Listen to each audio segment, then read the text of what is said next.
Vidéo très intéressante puisqu'on va parler encore une fois des batteries et c'est la chose en fait à améliorer. Encore une fois, les batteries et les voitures électriques aujourd'hui, c'est au point, mais c'est la partie comme le photovoltaïque où on a une marge énorme.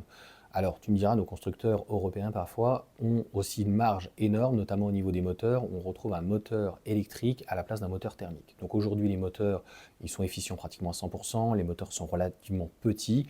Donc là, ce qui est important sur une batterie, c'est finalement, pour l'essentiel, sa densité. Donc la nouvelle batterie solide révolutionnaire de MG arrivera sur une voiture électrique dès 2026. A priori, ça serait les premiers donc, à dégainer. Il y en a plein d'autres derrière. Ils sont essentiellement donc, chinois. Alors qu'est-ce qu'on attend? Je ne sais pas pour être heureux, mais ce qui est certain pour les Européens, ça va être plus compliqué. Donc peut-être qu'on arrivera à rattraper notre retard donc, au moment du sodium, mais on n'est même pas fichu d'aller chercher le lithium dans nos mines. Donc on préfère laisser faire ça aux autres, tu vois. Donc on ne veut pas trop se mouiller les mains, malheureusement. Donc se salir en tout cas les mains. Donc attendu comme le Messi, la batterie solide n'a jamais été aussi proche d'arriver dans nos voitures donc électriques. Oui et non. Après ça va être, on le sait très bien, le lithium, il y en a beaucoup plus, c'est du sodium. Et les gens n'ont pas compris que déjà un véhicule électrique est déjà très fortement abouti. Mais là on va aller encore plus loin, c'est-à-dire qu'on va pratiquement doubler la densité. Ça veut dire que soit on va doubler l'autonomie et aussi une charge beaucoup plus rapide. Moi je trouve que ce qui serait très intéressant, c'est notamment d'avoir des véhicules qui soient beaucoup plus légers et d'avoir un pack qui finalement, si on peut dire, ne ressemble pas à un pachyderme.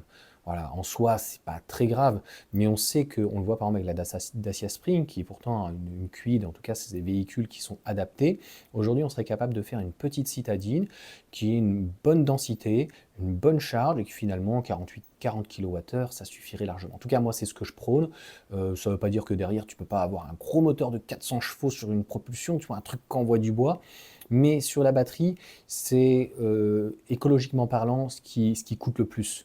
Donc en termes d'environnement, en termes de recyclage, c'est la chose la plus ingrate, si on peut dire. Donc voilà, sur la batterie, donc on parle donc la production en masse de la deuxième génération donc de batterie à électrolyte solide.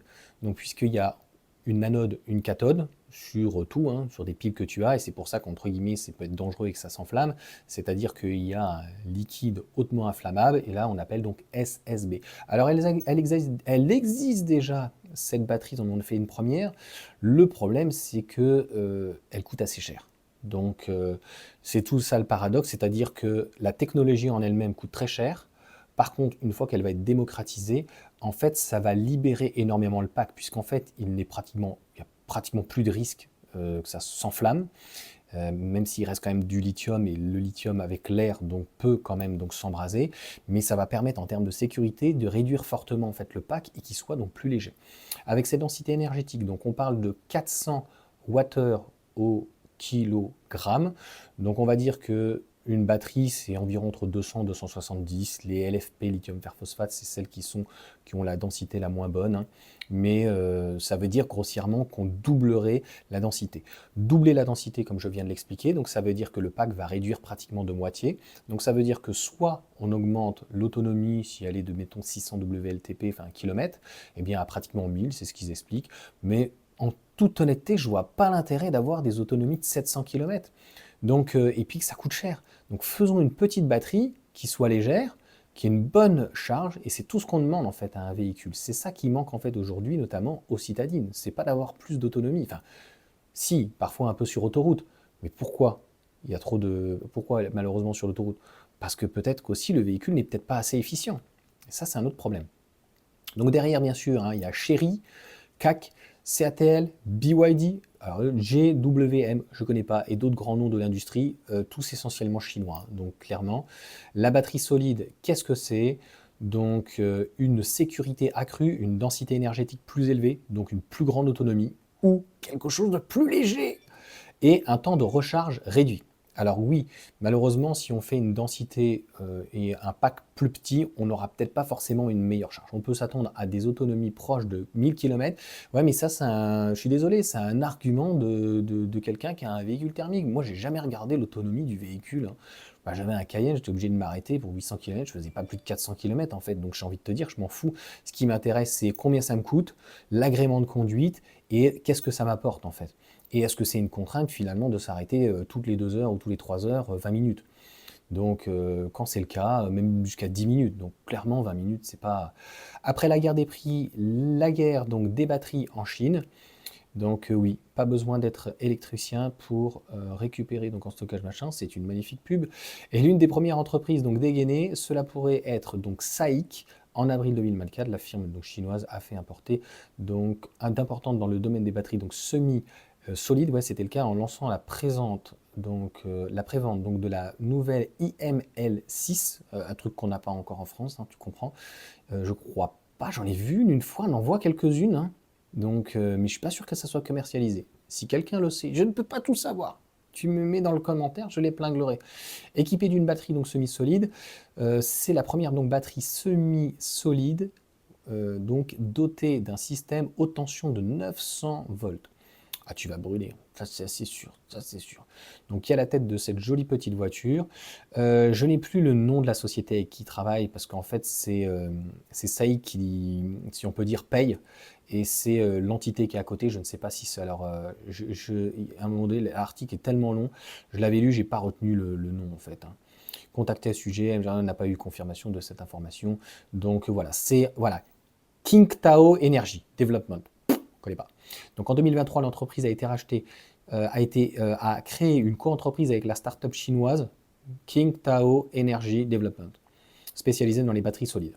Donc nous aussi on le fait, mais en fait d'ici même pas 2 ans, eux ils vont nous sortir un véhicule avec une batterie, un pack donc cette fois-ci pas semi-solide mais complètement solide, donc SSB, et malheureusement que ça soit Renault, que ce soit Mercedes par exemple, ils seront fiers de te sortir en fait des batteries LFP avec du 800 volts par exemple. On a du retard, ça se fait déjà en fait en Chine avec Zeekr. C'est triste, voilà, c'est triste en fait pour notre industrie.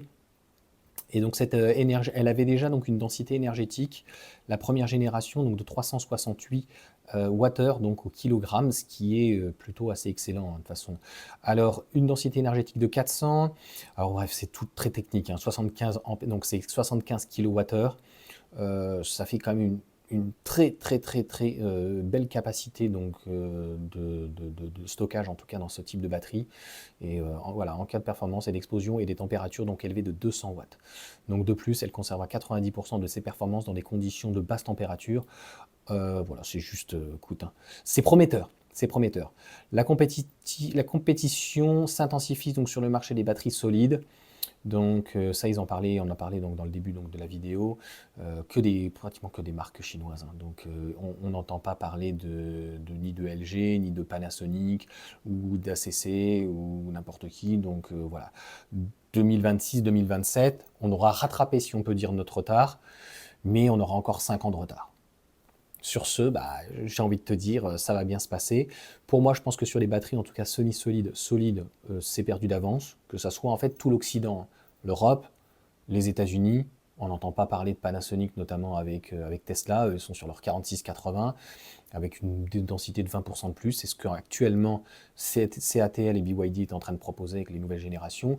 Et pas non plus donc, tous les Japonais, donc Toyota, Honda, Mitsubishi, etc. etc. Donc clairement, la question que je me pose, pour moi, c'est plié. Est-ce qu'on va réussir à rattraper donc, notre retard au moment donc, du sodium? Et c'est toujours une question de recherche-développement. Donc là, ils essayent de prendre de l'avance. Et puis attention à ne pas se tromper donc, de technologie. Je n'ai pas l'impression qu'ils se trompent. Et ils ont déjà des choses donc, qui sont relativement abouties.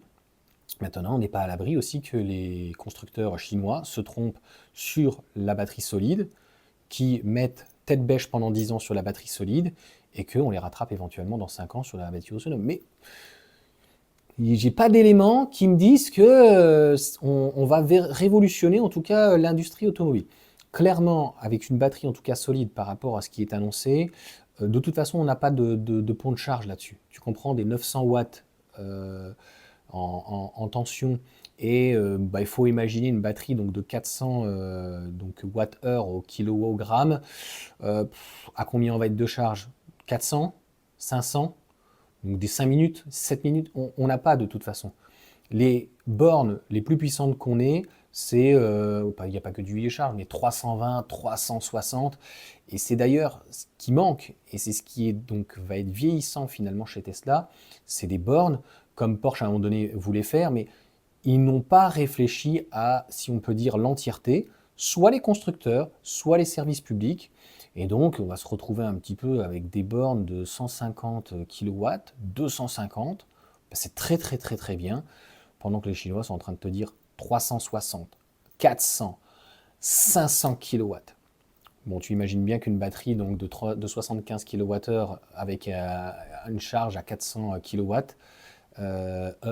ça va aller très très très très vite en tout cas. Allez, sur ce, ciao à tous.